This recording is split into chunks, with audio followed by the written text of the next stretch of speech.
বিসমিল্লাহির রহমানির রহিম। প্রিয় দিনী ভাই ও বোনেরা, আসসালামু আলাইকুম। আজকে আপনাদের জন্য অত্যন্ত গুরুত্বপূর্ণ একটি আমল নিয়ে হাজির হয়েছি।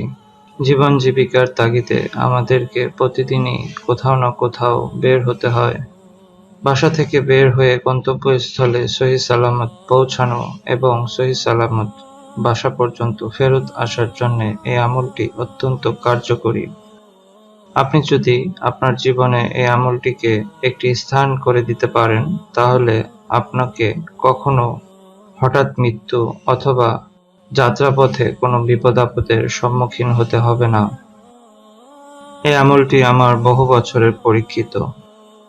আপনি যখনই বাসা থেকে বের হবেন, তা হোক কোনো দূরের গন্তব্যে যাওয়ার জন্যে অথবা মসজিদে অথবা যেকোনো স্থানে, আপনি বাসা থেকে বের হতে হতে আপনি এই আমলটি করতে পারেন। আপনি সিঁড়িতে নামতে নামতে অথবা যেতে যেতে আমলটি করতে পারেন। প্রথমে আপনাকে বিসমিল্লাহির রহমানির রহিম একবার বলতে হবে, আর 7 বার বিসমিল্লাহি মাজরাহা ওয়া মুরসাহা ইন্না রাব্বিনা গফুরুর রহিম 7 বার পড়তে হবে। আর এই অভ্যাসটি যদি আপনি করে নিতে পারেন, তাহলে সহি সালামত আপনি আপনার গন্তব্যে সঠিক সময়ে উপস্থিত হতে পারবেন। আমার জীবনে বহু পরীক্ষিত বহু আমলের মধ্যে ইহা এমন একটি আমল যা আমি আজও করি। সঠিক সময়ে সঠিক স্থানে আপনি উপস্থিত হতে পারবেন।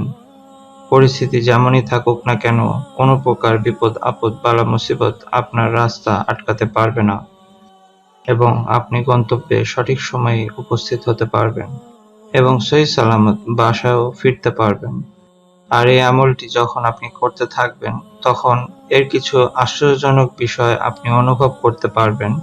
আপনার গন্তব্য পৌঁছানোর রাস্তাটি যদি সহজ হয়, সেটি আপনি নিজে নিজেই অনুভব করতে পারবেন। আর রাস্তায় যদি বাধা বিপত্তিও থাকে, তাও আপনি অনুভব করতে পারবেন। এই ক্ষমতাটি আপনি ধীরে ধীরে এই আমলটি করতে করতে হাসিল হয়ে যাবে।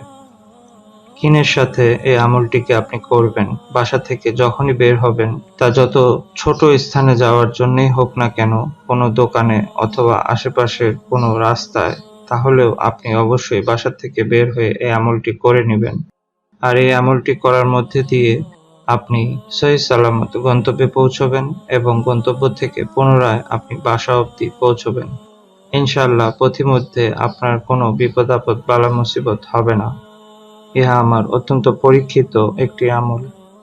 অবশ্যই এই ছোট আমলটিকে আপনার জীবনের একটি অংশ হিসেবে করে নিন এবং আল্লাহ পাকের কালামের ক্ষমতা আপনি নিজেই অনুভব করতে শুরু করবেন। আমার জন্য দোয়ার দরখাস্ত। আসসালামু আলাইকুম ওয়া রাহমাতুল্লাহি ওয়া বারাকাতুহু।